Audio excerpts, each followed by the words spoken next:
riot. I mean, you talk about a straightforward message. That was Paul. He went right at it. Sin, repentance, or judgment, and the cross, and forgiveness, and heaven. And these guys were saying, see, it's just not effective to just use that. Look at the animosity. You're getting a bad name for Christianity. People are thinking Christians are just really a sort of unkind, offensive people. You know, we got to soften that deal down, Paul. And we've got that same kind of thing here today. And Paul's answer to that is, look, if our gospel is veiled, the reason it's veiled is because the people are perishing. There's nothing wrong with the preacher, and there's nothing wrong with the message, but there's something very wrong with the people. We have contemporary critics today who say, you know, we can't be offensive now. We've got to be more subtle and more clever, and we can't just be going around preaching hell and damnation and judgment and sin and repentance and the cross. And these contemporary critics, by the way, have been very successful, and they have replaced preaching the word with all kinds of things, haven't they, in the church?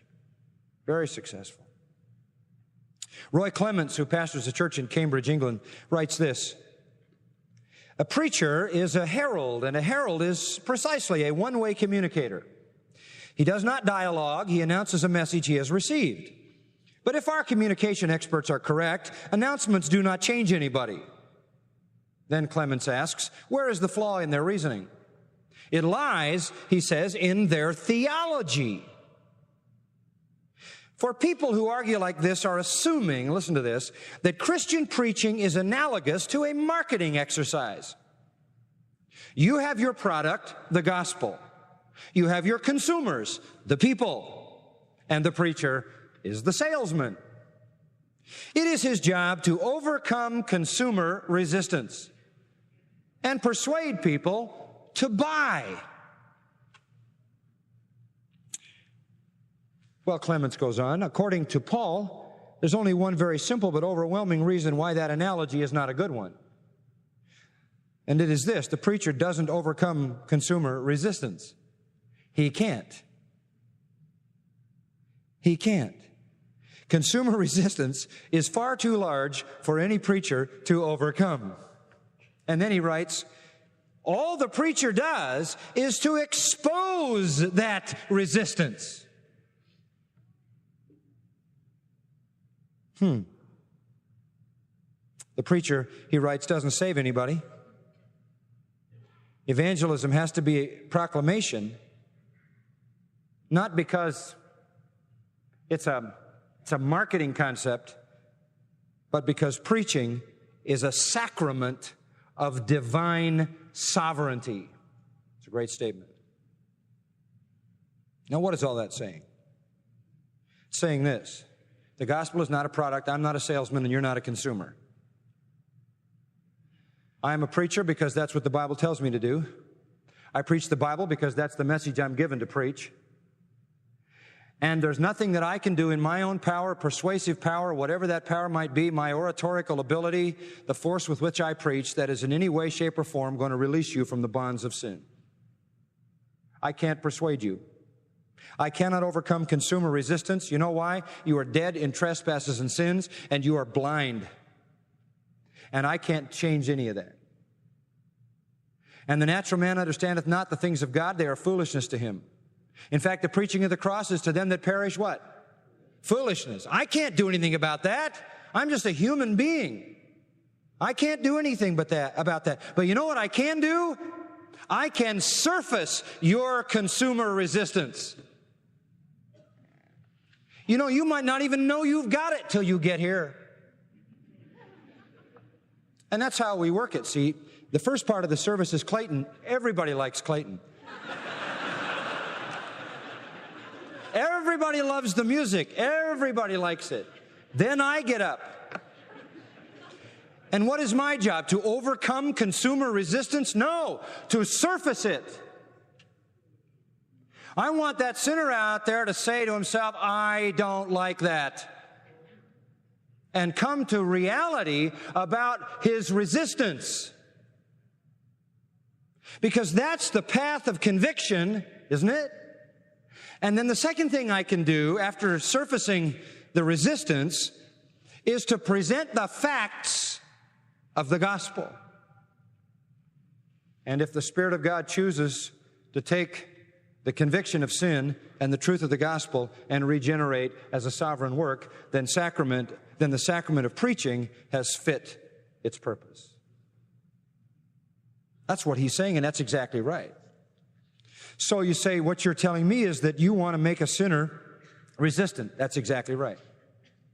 Even if you're a Christian, I want you to come here, and I want to say things that are going to make you say, I don't like that. Why did I come here? I don't like what he just said. And the reason you're saying that is because you don't like the intimidation of the truth against your sin. That's a service that I have to render to you and to me. You think you got it bad? I had to prepare all this. I got to go through all of this a lot more than you do, and then I have to listen to every word I say while you're tuning out and in. Don't kid me, I know that. Why do you think I have long reviews? The idea that cleverness or the idea that methodology or the idea that technique can break the bonds of sin and bring the sinner to salvation would do nothing but exalt the preacher and make a hero out of the preacher. You can't save yourself and I can't save you. And I'm not selling you the gospel like some salesman who's clever enough at what I sell to get you to buy. I can only do two things. I can surface your resistance by bringing truth that the Spirit uses to convict you. And then I can give you the truth by which God can change your heart. But He alone has to do the changing.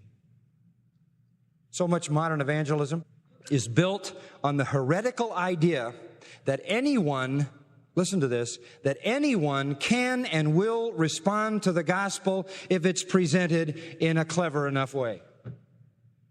And that is not true. That is heresy. The word of the cross is to those who are perishing, what? Foolishness, and it always will be foolishness unless they are the ones being saved by God, to whom it is the power of God.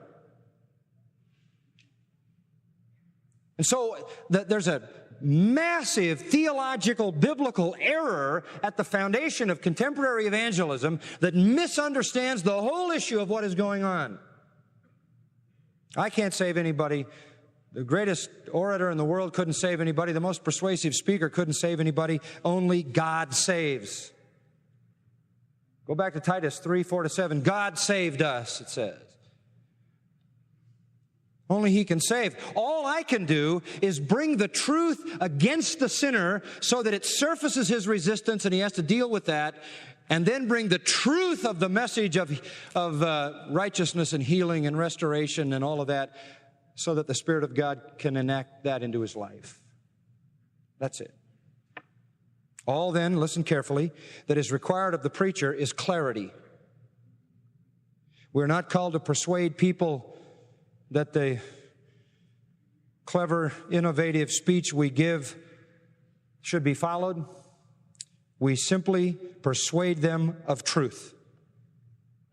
We just clarify truth. Then we stand by and let a sovereign God open blind eyes as He sees fit.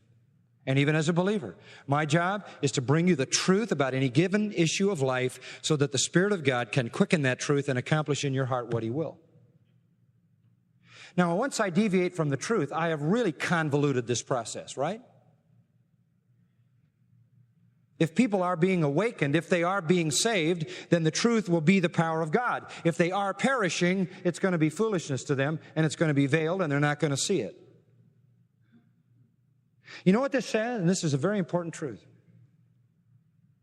What it says is that it's not the skill of the preacher or the skill of the witness.